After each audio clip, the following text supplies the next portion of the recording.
विशेषण के 3 ही भेद होते हैं। कितने भेद होते हैं? 3। एक होता है आपका गुणवाचक विशेषण, गुणवाचक विशेषण। दूसरा होता है संख्यावाचक विशेषण। दूसरा होता है परिमाणवाचक विशेषण।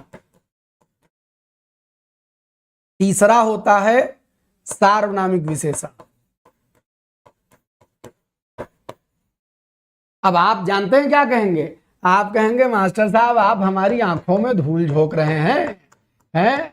सामने 4 लिख रहे हैं और पढ़ रहे हैं 3, हमको बता रहे हैं 3। तो सुनो, जो बताने जा रहे हैं वो बुद्धि में रख लो, और गिनती 3 की बतानी है, 4 की नहीं बतानी है। ये है 1, ये 2 और 3 जो होते हैं ये वैयाकरणों की दृष्टि से एक हैं, ये अलग नहीं है। ये वस्तुतः संख्या का ही उपभेद है, परिमाण। ये बात याद रखिएगा। तो इसको कहते हैं 1, और ये दोनों को मिला के कहते हैं, ये दोनों को मिला के कहते हैं 2, और ये 4 नहीं होता, फिर ये कहलाता है 3।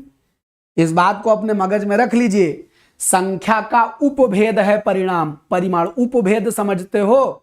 उपभेद होता है कि हम हैं तुमरिन खानदान के, लेकिन तनिक हमारा जलवा अलग चलेगा। हम हैं तुम्हारे, हम जैसे इस वो एनडीए गठबंधन है, एनडीए आप कहेंगे कि who has won the election of India? NDA has won. NDA एक नाम नहीं, वो में साझा सरकार है। ऐसा ही मामला परिमाण के अंतर्गत होता है। परिमाण जो है वो संख्या का भेद है। अब आप कहेंगे मास्टर साहब ये बात आप कैसे कह सकते हैं? हम नहीं कह रहे हैं, आरओ में आ चुका है। परीक्षा 3 ही मानती है गिनती के, और डॉक्टर वासुदेव नंदन 3 अपनी किताब में लिखे हैं। जितने अच्छे वैयाकरण हैं वो 3 लिखे हैं। और लेकिन मजे की बात यह है कि वो व्याख्या 4 की करते हैं, लेकिन जब गिना जाता है तब 3 ही गिना जाता है।